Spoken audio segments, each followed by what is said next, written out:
നമസ്കാരം. എല്ലാ പ്രേക്ഷകർക്കും അന്യോന്യത്തിലേക്ക് സ്വാഗതം. അബ്ദുൽ നാസർ മദനിയുടെ മകൻ സലാഹുദ്ദീൻ അയൂബിയാണ് ഇന്ന് നമ്മളോടൊപ്പം അന്യോന്യത്തിൽ പങ്കെടുക്കുന്നത്.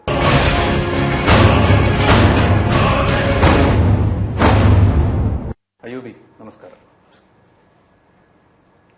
വാപ്പച്ചിയോടൊപ്പം പെട്ടെന്ന് ഏതാനും ദിവസങ്ങൾ കിട്ടി. ദിവസങ്ങളെന്ന് പറയാമോ? കിട്ടി. വാപ്പച്ചി നാളെ പോവുകയാണ് അല്ലെ? ഈ ദിവസങ്ങളെ കുറിച്ച് എന്ത് പറയുന്നു? സന്തോഷമായി? സന്തോഷം എന്ന് പറയാൻ ചെറിയ രീതിയിൽ വന്ന് നമ്മളോടൊപ്പം നിന്നതിന്റെ സന്തോഷമുണ്ടെങ്കിലും നാളെ തന്നെ തിരിച്ചു പോവുകയാണല്ലോ. അപ്പൊ അദ്ദേഹത്തിന്റെ സാന്നിധ്യം പിന്നീട് ഒരു ദിവസം നമ്മുടെ കൂടെ ഉണ്ടായിരുന്നു എന്ന തോന്നൽ മാത്രമേ ഉള്ളൂ. പിന്നെ തിരിച്ചു പോവുകയാണ്. വാപ്പച്ചി വന്നപ്പോൾ ഈ കേരളത്തിലെ ജനങ്ങളുടെ അവസ്ഥ എല്ലാവരും കണ്ടതാണ്. അവർക്കും ഞങ്ങൾക്കും എല്ലാവർക്കും ഉറപ്പുണ്ട് വാപ്പച്ചി നിരപരാധിയാണ്, പൂർണ്ണമായിട്ടും നിരപരാധിയാണെന്നുള്ളത്. അതുകൊണ്ട് തന്നെയാണ് എല്ലാ ജനങ്ങളും വാപ്പച്ചിക്ക് പിന്തുണ നൽകുന്നതും അവര് വാപ്പച്ചിയെ എത്രയും പെട്ടെന്ന് ഞങ്ങളിലേക്ക് എത്താൻ വേണ്ടി അവർ ആഗ്രഹിക്കുന്നത്. വാപ്പച്ചിയുടെ ആരോഗ്യത്തെക്കുറിച്ചും ജയിലിലെ ജീവിതത്തെക്കുറിച്ചും ഒന്നും ചോദിക്കുന്നില്ല. അത് ചോദിച്ച് അത് അയ്യൂബി പറഞ്ഞ് ഇനി അതൊരു പുതിയ പ്രശ്നമാവണ്ട എന്ന് വെച്ച്. പക്ഷേ വാപ്പച്ചിയുടെ മനസ്സ് എങ്ങനെയുണ്ട്? തീർച്ചയായും എനിക്കതിനെക്കുറിച്ച് പറയാനുള്ള അവകാശമില്ല. കാരണം അത്രമാത്രം ഉറപ്പും ധൈര്യവും എല്ലാം ഉണ്ട്. അദ്ദേഹമാണ് വാപ്പച്ചിയാണ് ഞങ്ങൾക്ക് എല്ലാവർക്കും ധൈര്യവും എല്ലാം തരുന്നതും. വാപ്പച്ചിക്ക് പൂർണ്ണ വിശ്വാസമുണ്ട്. കഴിഞ്ഞ ദിവസം പറഞ്ഞതുപോലെ തന്നെ വാപ്പച്ചിക്ക് പൂർണ്ണ വിശ്വാസമുണ്ട് വാപ്പച്ചി നിരപരാധിയാണെന്നും. അതുകൊണ്ട് വാപ്പച്ചിയുടെ മനസ്സിന് ഒരു ബുദ്ധിമുട്ടുമില്ല. പക്ഷെ ഞങ്ങളെയൊക്കെ സംബന്ധിച്ചിടത്തോളം വാപ്പച്ചി ഞങ്ങളിൽ നിന്നും അകന്നു കഴിയുന്നത് ഞങ്ങൾക്ക് വളരെ വിഷമമുള്ള കാര്യമാണ്. വാപ്പച്ചിക്ക് നല്ല മനസ്സുറപ്പുണ്ട്. തീർച്ചയായും സംസാരിച്ചപ്പോഴൊക്കെ നമ്മളത് കണ്ടു. പക്ഷേ പ്രാർത്ഥിച്ചപ്പോ ഇന്ന് വാപ്പച്ചി കരഞ്ഞു പോവുകയും ചെയ്തു. ദൈവത്തോടാണ് പ്രാർത്ഥിച്ചത്. അതുകൊണ്ടായിരിക്കും അല്ലെ? ദൈവത്തിന്റെ മുമ്പിൽ മാത്രമേ തല താഴ്ത്തുള്ളൂ എന്ന് ആ പ്രാർത്ഥനയുടെ ഇടയിലും വാപ്പച്ചി പറയുന്നുണ്ടായിരുന്നു.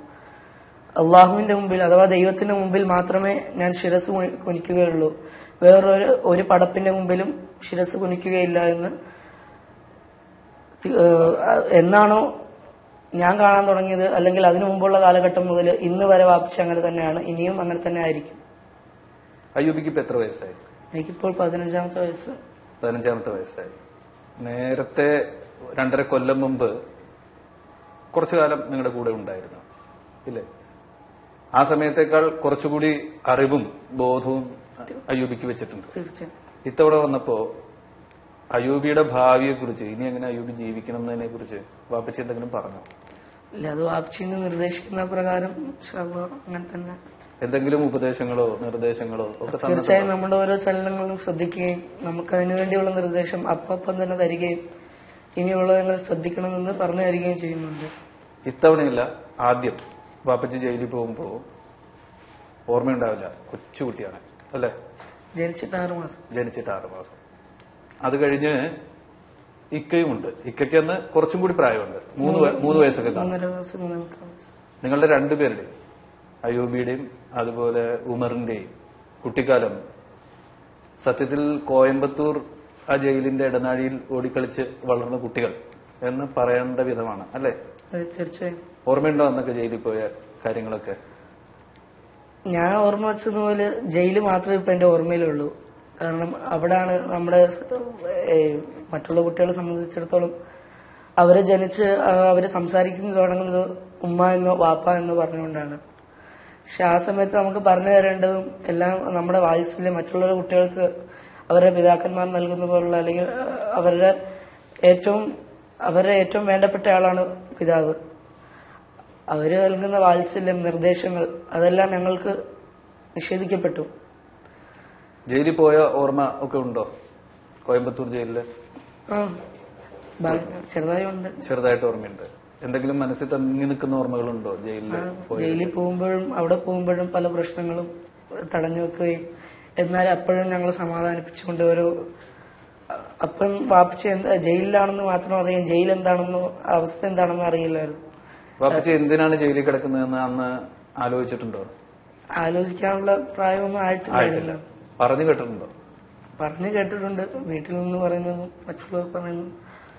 ആ സമയത്ത് തന്നെ വാപ്പച്ചി ഇല്ലായിരിക്കുന്ന സമയത്ത് തന്നെ ഞങ്ങൾ ഹോസ്റ്റലിലായിരുന്നു, വീട്ടിലില്ലായിരുന്നു അങ്ങനെ അധികമായിട്ട്.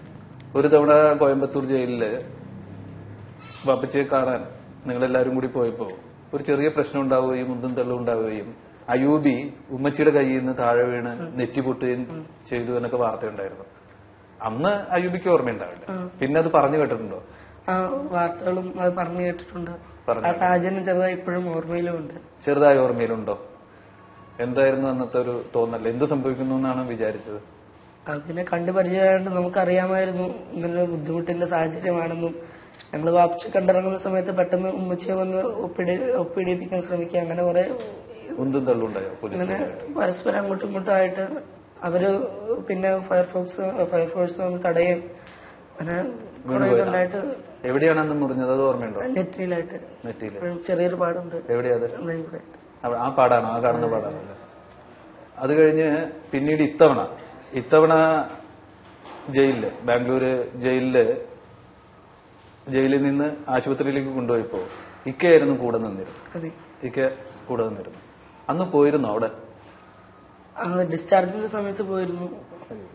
ആ സമയത്ത് ജയിലിലേക്ക് പോകുമ്പോൾ ജയിലിൽ വെച്ച് കാണാൻ സാധിച്ചു, അതിന് മുമ്പ് പറ്റിയില്ല. അന്നൊന്നും സംസാരിക്കാൻ പറ്റിയിരുന്നില്ല?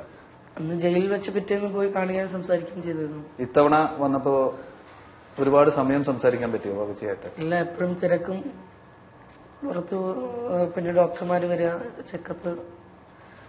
ഇപ്പൊ വാപ്പച്ചിയുടെ ശാരീരികാവസ്ഥ അനുസരിച്ച് തീർത്തും മോശമായ അവസ്ഥയാണ്. ഒരു കണ്ണ് 60% എന്ന് ഡോക്ടർമാരെ വിധി എഴുതി കഴിഞ്ഞു. കാരണം അത് ഇടത്തെ കണ്ണ്. അതെ, 60% കാഴ്ചയുള്ളൂ. അഥവാ അന്ധത ബാധിച്ചു. ഒരു വലത്തെ കണ്ണ് പൂർണ്ണമായി പോയി എന്ന് പ്രസംഗത്തിൽ പറഞ്ഞു. 25% ഒരു കണ്ണിനും മറ്റേ കണ്ണിന് 60% ഉള്ളത്. ഞങ്ങളെ കാണുകയാണെങ്കിൽ ഞങ്ങളെ മനസ്സിലാക്കാൻ പറ്റുമെങ്കിൽ, അല്ലെങ്കിൽ മറ്റുള്ളവർ വരികയാണെങ്കിൽ പെട്ടെന്ന് വാപ്പച്ചിക്ക് അവരെ മൈൻഡ് ചെയ്യാൻ പറ്റും. കാരണം ആരാണെന്ന് മനസ്സിലാവുന്നില്ല, ഒരാൾ നിൽക്കുന്നുണ്ടെന്ന് മാത്രം അറിയുന്ന ഒരവസ്ഥയാണ്. അത് മാത്രമല്ല നടുവിന് ബുദ്ധിമുട്ട്, ഷുഗർ 50, ചില സമയത്ത് 50 ആയിട്ട് അപ്പം കൂടാതെ അതിന്റെ ബുദ്ധിമുട്ട് നിൽക്കുമ്പോൾ പെട്ടെന്ന് 300-350 ഷുഗർ കൂടുക. ഇത്തവണത്തെ ഈ വരവില്, ഇടക്കാല ജാമ്യം കിട്ടിയിട്ടുള്ള വരവില് വാപ്പച്ചി മോനും കൂടി ഏതാണ്ട് എത്ര നേരം ഒരുമിച്ചുണ്ടായിരുന്നു? രാവിലെ മുതൽ രാത്രി വരെ ആൾക്കാർ വരുമ്പം അവിടെ ഉണ്ട്. ആൾക്കാരുടെ ഇടയിലാണ്. ഒറ്റയ്ക്കുണ്ടായിരുന്നു? വാപ്പച്ചിയുടെ കൂടെ ഒറ്റയ്ക്ക് ഇരിക്കാൻ പറ്റുമോ? ഒറ്റയ്ക്കെന്ന് പറയാൻ ഇല്ല, അങ്ങനെ പറ്റിയിട്ടില്ല. വാപ്പച്ചി എന്തെങ്കിലും പറയുന്നുണ്ടോ? സംസാരിക്കുന്നുണ്ടോ? സംസാരിക്കാൻ പറ്റുന്നുണ്ടോ? സംസാരിക്കുന്നുണ്ട്. സാധാരണ സംസാരം മാത്രം അല്ലെ? ഇനിയിപ്പോ 15 വയസ്സായില്ലേ? എന്താണ് ഒരു വഴി എന്നൊക്കെ തെരഞ്ഞെടുക്കേണ്ട ഒരു സമയമായിട്ടുണ്ട്. എന്താ മനസ്സിലുള്ളത്? എങ്ങനെ ജീവിക്കണമെന്നാണ് വാപ്പ എങ്ങനെയാണോ പറയുന്നത്, എങ്ങനെയാണ് നിർദ്ദേശിക്കുന്നത്? വാപ്പച്ചി പോലുള്ള നിരപരാധികള് അനേകം പേർ പല തടവുകളിലായി കഴിയുന്നുണ്ട്. വാപ്പച്ചി എങ്ങനെയാണോ ഇതിനെല്ലാം കാണാനും നിർദ്ദേശിക്കുന്നതും അതനുസരിച്ച് നീങ്ങാനും വാപ്പച്ചിയുടെ നിർദ്ദേശം അതുപോലെ തന്നെ അനുസരിക്കാനാണ്. അബ്ദുൽ നാസർ മദനി മോന്റെ വാപ്പച്ചിയാണ്. അതെ. അബ്ദുൽ നാസർ മദനി ആരാണ് എന്നറിയാമോ? തീർച്ചയായും. ആരാ? ഒരു ജനതയുടെ നേതാവാണ്.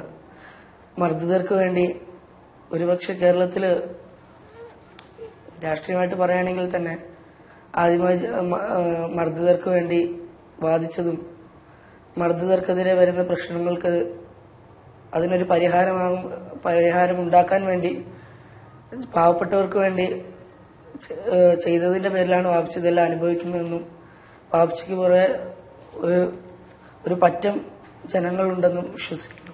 ചില വിശ്വാസ പ്രമാണങ്ങൾ ഏറ്റെടുക്കുന്ന ആളുകൾ ചില പ്രത്യേക ഘട്ടത്തിൽ അവർക്കൊരു ഇരുണ്ട കാലഘട്ടമായിരിക്കും. അങ്ങനെ ഒരു കാലഘട്ടത്തിലൂടെയാണ് വാപ്പച്ചി കടന്നു പോകുന്നത് എന്ന് മനസ്സിലാക്കിയിട്ടുണ്ടല്ലോ അല്ലെ? തീർച്ചയായും. വാപ്പച്ചി അങ്ങനെ ഒരു നിലപാടെടുത്തിട്ട് അനുഭവിച്ച ബുദ്ധിമുട്ടുകൾ, പ്രയാസങ്ങൾ, പീഡനങ്ങൾ, അതിനെക്കുറിച്ചൊക്കെ നല്ല ധാരണയുണ്ടല്ലോ? തീർച്ചയായും. അതുപോലെയൊക്കെ നിന്നാൽ വാപ്പച്ചിയുടെ കൂടെ നിൽക്കുന്ന ആളുകൾക്ക്, ബന്ധുക്കൾക്ക്, സഹയാത്രികർക്ക് ഒക്കെ പ്രയാസങ്ങൾ ഉണ്ടാവും എന്ന് അയ്യൂബിക്ക് അറിയാമോ? അതുണ്ടാവും, സ്വാഭാവികമാണ്. വാപ്പച്ചിയെ സംബന്ധിച്ചിടത്തോളം വാപ്പച്ചി ചെറുപ്പം മുതലേ മറ്റുള്ളവർക്ക് വേണ്ടി, പാവപ്പെട്ടവരുടെ കാര്യങ്ങൾക്ക് വേണ്ടി ഞാൻ നേരത്തെ പറഞ്ഞ പോലെ പ്രവർത്തിച്ചിരുന്നു.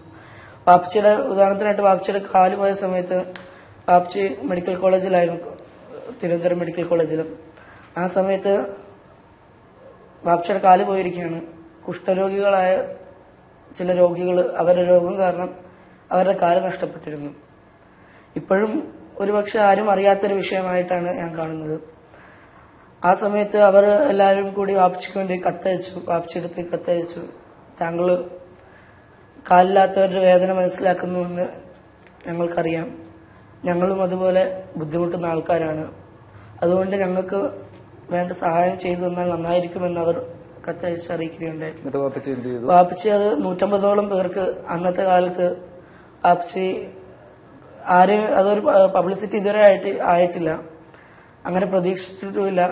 അങ്ങനെ ഒരു കാര്യം ആഗ്രഹിക്കാതെ തന്നെ വാപ്പച്ചി തന്റെ സുഹൃത്തുക്കളും എല്ലാവരും കൂടി ചേർന്ന് 150 പേർക്ക് വെപ്പുകാല് കൊടുക്കുകയുണ്ടായി.